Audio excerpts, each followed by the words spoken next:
देखो,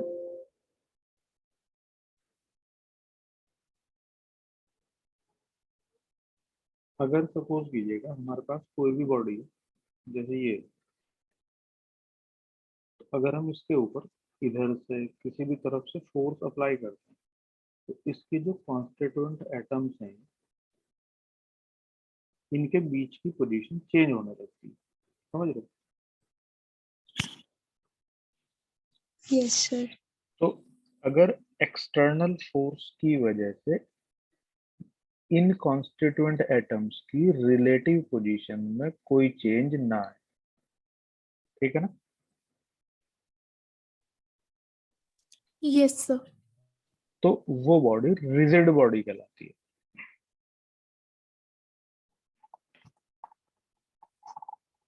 ठीक। जी सर। अच्छा, अगर सपोज कीजिएगा कि किसी रिजिड बॉडी के ऊपर तुम फोर्स अप्लाई कर रहे हो और उसके अंदर इन कॉन्स्टिट्यूएंट एटम्स में स्पेसिंग में, इंटर एटॉमिक स्पेसिंग में कोई चेंज आ रहा है, तो जैसे ही हम इस एक्सटर्नल फोर्स को रिमूव करते हैं, तो ये बॉडी अपनी ओरिजिनल शेप और साइज को रिगेन करने की कोशिश करती है। Yes sir.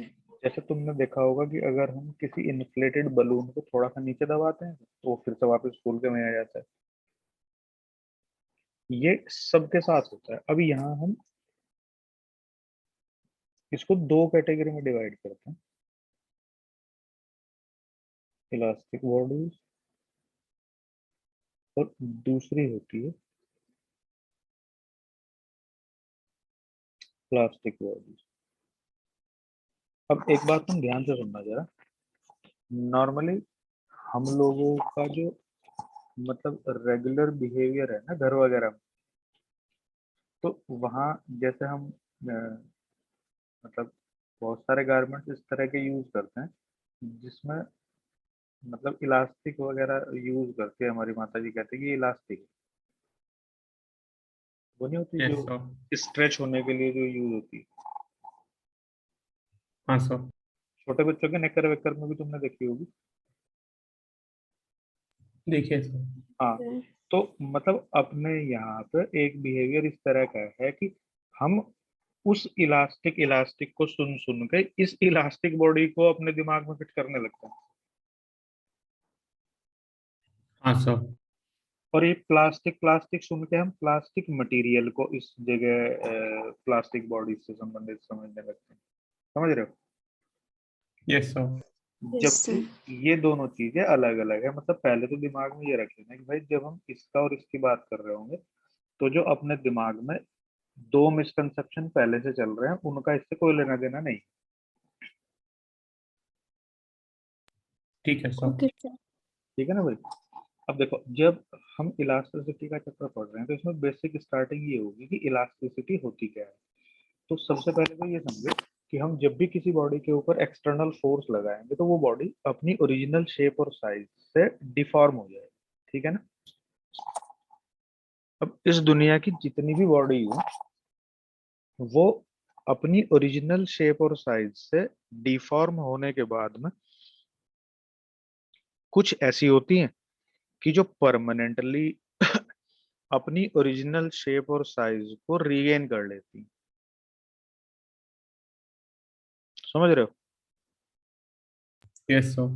कुछ बॉडीज तो ऐसी होती हैं कि वो अपनी ओरिजिनल शेप और साइज को परमानेंटली रीगेन कर लेती हैं।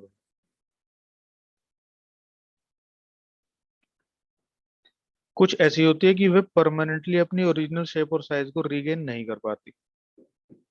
तो जो डिफॉर्म होने के बाद अपने आप की शेप को परमानेंटली पहले जैसी कर लेती हैं, तो वो इलास्टिक बॉडीज कहलाती हैं। जिनमें एक परमानेंट डिफॉर्मेशन आ जाए, मतलब वो अपने आप को अपनी ओरिजिनल शेप और साइज में शिफ्ट ना कर पाए। जैसे तुमने यस सर। स्कूल में, छोटे स्कूल में आर्ट वर्क में ना क्ले वगैरह का काम होता है, यस सर। तो तुमने देखा होगा कि अगर हम क्ले को मान लो हम उसको किसी शेप में, मान लो इस तरह से उसका एक तुमने एक रोलर बना दिया क्ले का, तुमने उसको अगर मोल्ड कर दिया ऐसे, तो ये मोल्ड ही रहेगा बेचारा। हाँ सर। पर अगर तुमने एक वायर को लिया, उसको ऐसे मोल्ड कर दिया, तो ये वायर फिर वापस सीधा हो जाता है। हाँ सर। तो ये इलास्टिक बॉडी है, ये प्लास्टिक बॉडी, समझ गए ना? समझ गए सर। हाँ, तो ये ध्यान रखना कि भाई अब इसमें से क्या होता है कि जो बॉडी अब मतलब इस दुनिया में कोई भी बॉडी इलास्टिक बॉडी नहीं, सब सेमी इलास्टिक होती है। तो इलास्टिक बॉडी वो है जो एक्सटर्नल फोर्स के रिमूव होने के बाद अपनी प्रीवियस शेप को एज इट इज मेंटेन कर लेती है। किसी को पता नहीं चलता कि इसमें फोर्स वगैरह कोई अप्लाई हुआ भी था या नहीं। ठीक है। Yes sir. और प्लास्टिक बॉडी वो होती है कि अगर तुमने उसमें फोर्स अप्लाई किया, उसमें डिफॉर्मेशन जनरेट हुआ, तो डिफॉर्मेशन होने के बाद उसकी वापसी की टेंडेंसी जीरो हो, जरा सी भी वापस ना आ पाए, जहां छोड़ोगे वहीं रुक जाए।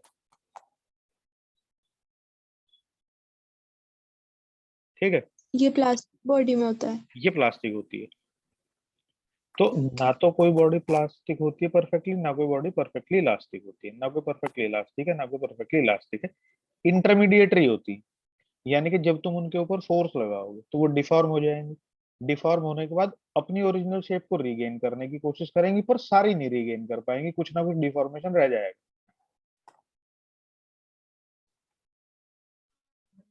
Okay sir. ठीक है ना भाई? Yes sir. तो ये दोनों में फर्क है, प्लास्टिक बॉडीज में और इलास्टिक बॉडी। समझ पा रहे हो?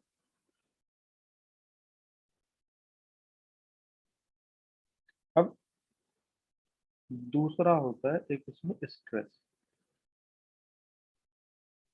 अब स्ट्रेस क्या है? देखो ध्यान से, जब तुम किसी भी बॉडी को फोर्स लगा रहे हो, तो ये फोर्स दो तरह का हो जाएगा। अगर जैसे ये बॉडी यहाँ से फिक्स है,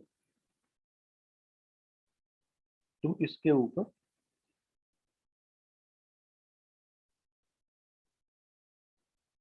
यहाँ से फोर्स लगाओ ऊपर,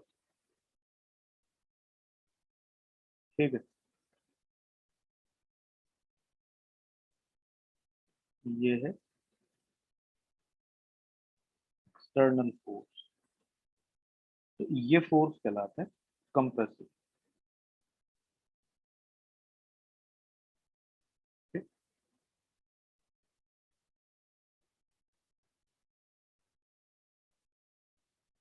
यस सर। दूसरा, अगर हम किसी बॉडी को यहाँ से फिक्स कर लें,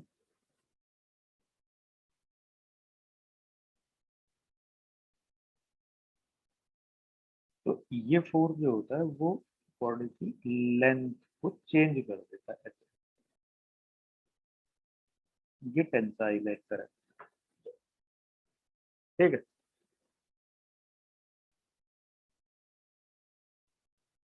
यस सर। तो अब इसमें क्या होगा कि जब हम ये काम करेंगे, तो इस केस में जो इंटर एटॉमिक स्पेसिंग थी इस मटेरियल की, वो ऑल्टर होने लगेगी। मतलब यहाँ इंटर एटॉमिक स्पेस बढ़ने लगेगा, यहाँ इंटर एटॉमिक स्पेस कम होने लगेगा। डिक्रीज होगा। भाई ये दबा रहे तो कम होने लगेगा, ये यहाँ इंक्रीज होने लगेगा, दूर दूर जाने लगेगा। Yes sir. तो इन मटेरियल्स के अंदर एक रिस्टोरिंग फोर्स डेवलप हो जाता है।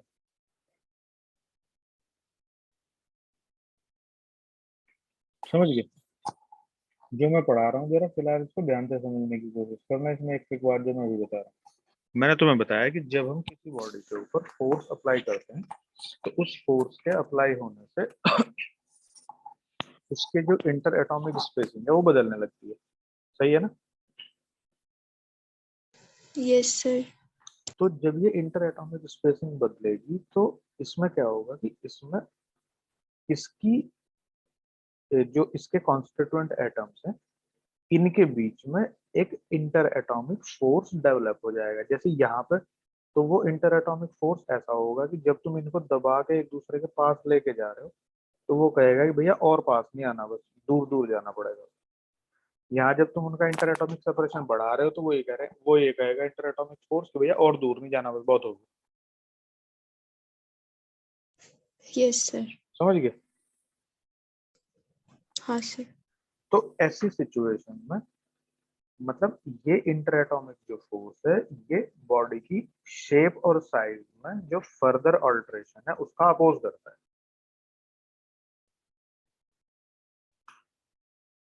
ठीक। Yes sir.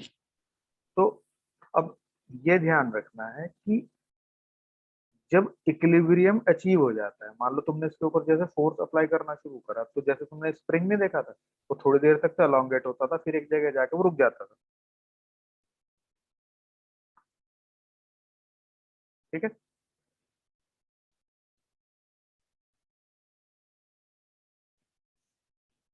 जी सर। इसी तरह से जब हम इस पर फोर्स अप्लाई करेंगे तो ये थोड़ा सा एलोंगेट होगा फिर रुक जाएगा। समझ रहे हो? वापस नहीं जाएगा। भाई वापिस तो जब जाएगा ना, जब इस फोर्स को हटा दूंगा, जब ये फोर्स अप्लाई कर रखा है तब तक तो वो स्ट्रेच होता रहेगा ना, फिर रुक जाएगा। Okay sir. तो जब वो फोर्स हट गया तब वापिस जाएगा। फोर्स लगे लगे की बात कर रहा हूँ। जी सर। तो जो ये स्ट्रेस होता है ये एक्चुअली में inter atomic restoring force per unit area. Area कौन सा? नॉर्मल वाला एरिया। जैसे ये फोर्स अप्लाइड है तो ये कितने क्रॉस सेक्शनल एरिया के ऊपर अप्लाइड है इसकी बात हो रही है। समझ रहे हो? Yes sir. ये डेफिनेशन ध्यान से पढ़ना जो मैं बता रहा हूँ। Stress is the inter atomic restoring force developed with in the body per unit normal area.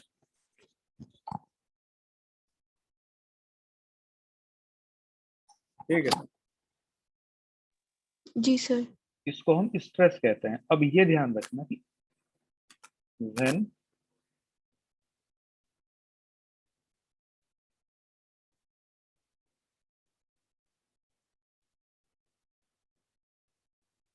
When equilibrium is achieved तो this interatomic force is equal to applied force. तो हम इस स्ट्रेस का मैग्नीट्यूड अप्लाइड फोर्स से calculate कर सकते हैं इससे। पर कब? जब इक्विलिब्रियम आ जाए उससे पहले restoring force developed per unit area कम होगा, applied force per unit area ज्यादा होगा। तो restoring force per unit area stress होता है, applied force per unit area stress नहीं होता। पर हम इसका मैग्नीट्यूड इक्विलिब्रियम स्टेट में किससे कैलकुलेट करते हैं? Applied force. क्योंकि अंदर तो घुस के कैलकुलेट करने की कोई मैकेनिज्म हमारे पास है नहीं। बताओ ये बात समझ आई नहीं? Yes sir. मतलब ये बात तुम्हें ध्यान रखनी है कि भाई जो स्ट्रेस होता है ये किस तरह का होगा।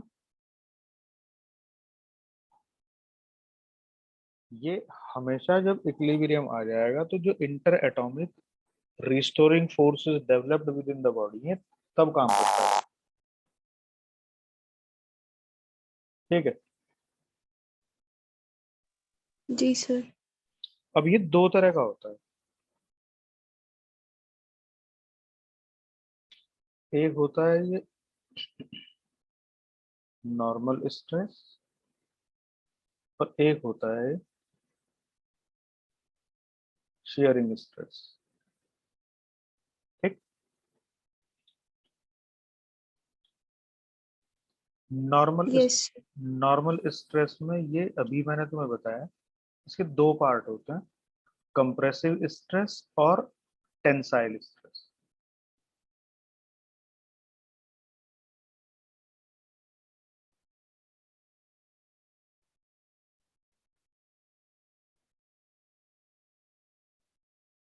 इसमें हम जो सरफेस होती है उसके परपेंडिकुलर डायरेक्शन में फोर्स अप्लाई करते हैं।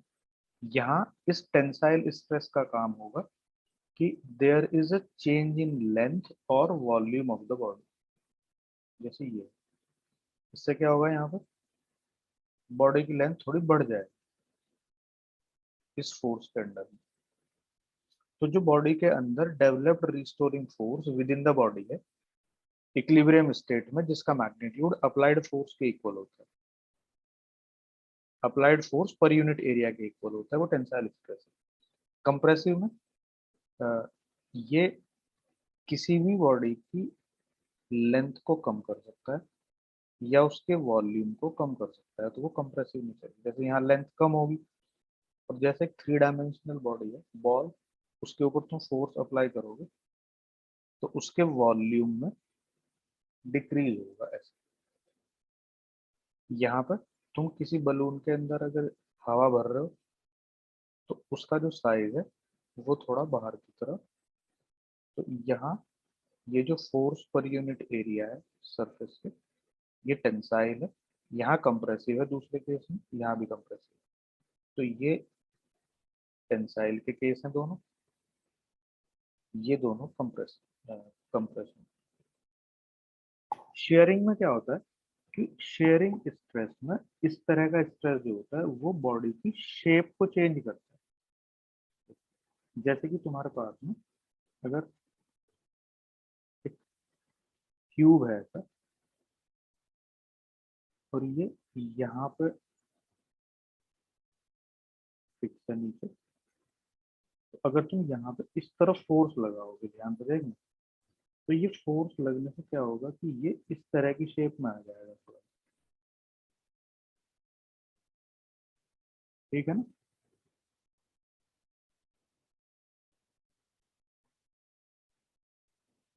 Yes sir. तो ये फोर्स कितने एरिया के ऊपर है? ये जो इसके टॉप सरफेस का एरिया है, तो यहाँ पे ये force upon this shaded area, ये शेयरिंग स्ट्रेस कहलाता है। और इसका काम जो होता है किसी भी बॉडी की शेप को चेंज करना। ठीक है? तो इसमें लिखा है कि जब किसी भी सरफेस के लिए फोर्स टेंजेंशियल अप्लाइड होता है तो वहां पे हम लोगों को शेयरिंग स्ट्रेस मिलता है। ठीक है? जी सर। अब depending on the type of stress there can be change in volume, there can be change in length, there can be change in shape। ठीक है? Yes sir. एक नई टर्म इंट्रोड्यूस हो जाएगी, स्ट्रेन। तो जो स्ट्रेन है ये basically under the action of stress relative change in dimension per unit original dimension. इसका मतलब समझो क्या है रिलेटिव चेंज का मतलब, कि अगर एक फोर्स अप्लाई करने से किसी भी बॉडी की लेंथ एल थी, और ड्यू टू टेंसाइल स्ट्रेस ये बढ़ के एल प्लस डेल्टा एल होगी, तो चेंज इन लेंथ कितना है? Delta L. तो यहाँ डायमेंशनल चेंज जो है वो उसकी लेंथ चेंज हो रही है, तो डेल्टा एल लेंथ चेंज है जब एल लेंथ का वायर था। तो अगर ये वायर यूनिट लेंथ का होता तो delta L upon yes sir. L. समझ आ रहा है? तो ये कहलाएगा लीनियर स्ट्रेन। बोलो, ये बात समझ में आएगी? आ गई सर। जब हमारे पास कोई एक बॉल थी, हमने इसको कंप्रेस करा बाहर से ऐसे, इसका जो वॉल्यूम है वो कम हो के डेल्टा वी हो गया। तो जब ये डेल्टा वी वॉल्यूम कम हो गया तो यहाँ ओरिजिनल वॉल्यूम इसका वी था, delta V change in volume, तो यूनिट वॉल्यूम के लिए चेंज इन वॉल्यूम कितना होगा? Delta V upon V. Class खत्म होने वाली, भाई ध्यान रखना। तो ये कहलाता है वॉल्यूम स्ट्रेन। एक होता है शेयरिंग स्ट्रेन, इसको मैं कल बताऊंगा। थोड़ा सा तो मुझे कल 3-4 पेज तक समझ के आना जरा, फिर कल बल्क मॉडल तक हुक्स लॉ तक करा दूंगा मैं, जो प्रॉब्लम होगी वो करा। ठीक है? मतलब बेसिकली ओके सर। आसान है, चैप्टर बहुत ज्यादा भारी नहीं, 2 दिन में खत्म हो जाएगा। इलास्टिसिटी का फिर सरफेस टेंशन है, 2-3 दिन में हो खत्म। ठीक है, जी सर, कल मिलते हैं। Thank you sir.